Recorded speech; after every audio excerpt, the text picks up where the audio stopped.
You've written so much on herbal medicine, botanical medicine, because this is in its own right non-supplemental. You use them in instances where there's a need to bolster the kid's immunity or prevent, issues from.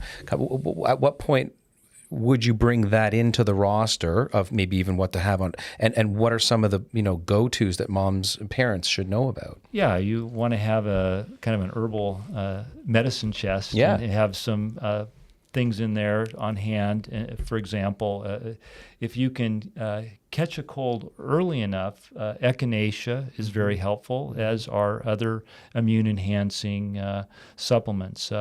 I really like the product Wellmune and other sources of beta-glucans.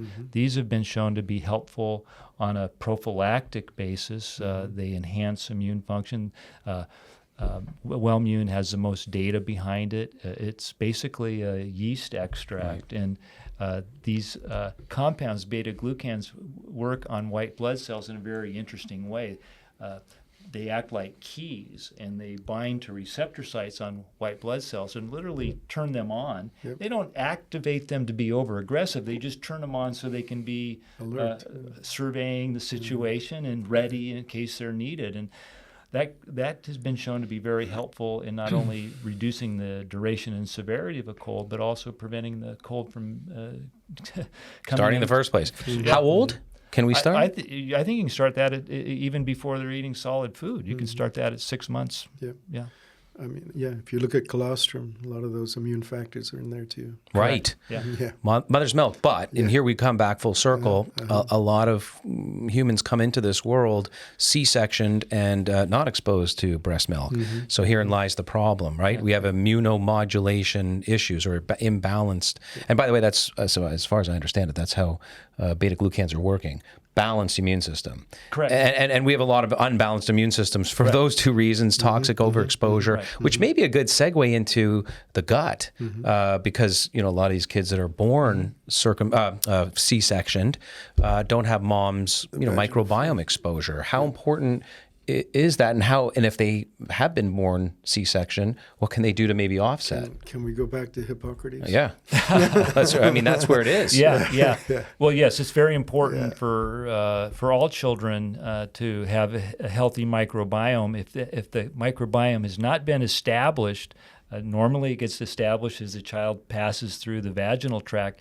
If a mother has a C-section, then we have to start bolstering the microbiome with supplementation, probiotic supplements. And one of the key supplements for children are bifidobacteria. Not the only one, but it's a very important bacteria to improve the health of that microbiome and improve digestive function. Yes, very important, I think, to feed a healthy microbiome through probiotic supplementation in a child that was born via C-section, especially. Yeah. Which brings me to, by the way, before we talk about another shameless plug here and this wonderful combination, the Child Biotics you've created, and what parents need to know about this and when to start this, Dr. Murray, but tell us a little bit about your iHerb initiative, because this is interesting. It's a wonderful platform. I've been shopping on them time immemorial. But how did you get involved with iHerb? What are you doing with and for them? And how can people learn more about the podcasts and continuing education that goes on here? Because moms and dads need to know.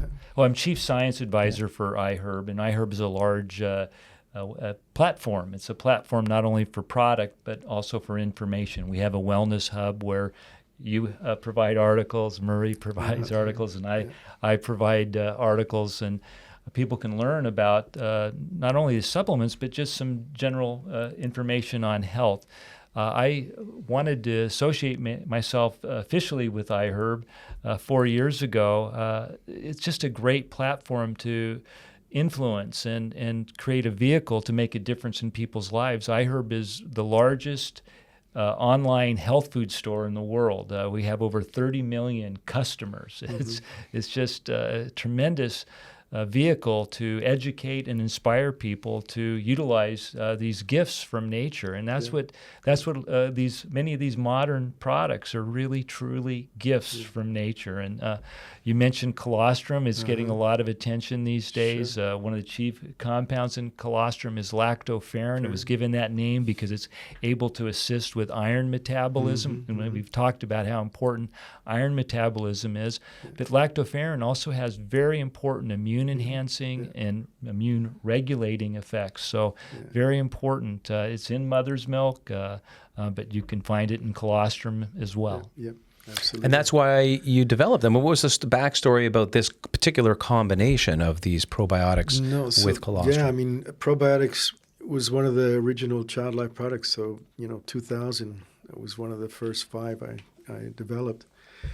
And at that time, I came across the research showing how really the colostrum, like when a baby's born, those first 2 or 3 days, it's just colostrum coming from the breast, not breast milk. Right. So you have to think, why would nature design it this way, that colostrum is more important than food, or the most important food for those first 3 days? And really the understanding now is that, when that umbilical cord is cut, then the child's immune system has to start operating independently for the first time. Before that, it's all on the mother. And the colostrum has all those immune factors that actually signal and start the child's immune system functioning by itself. So it's really like you've got the software, you've got the hardware, and this is the switch that turns it all on. So understanding that, and then it's really like colostrum, probably the greatest prebiotic in terms of establishing the culture and the platform and the foundation for the probiotics. So when you combine them together, then you really have a complete supplement food for the microbiome. Right.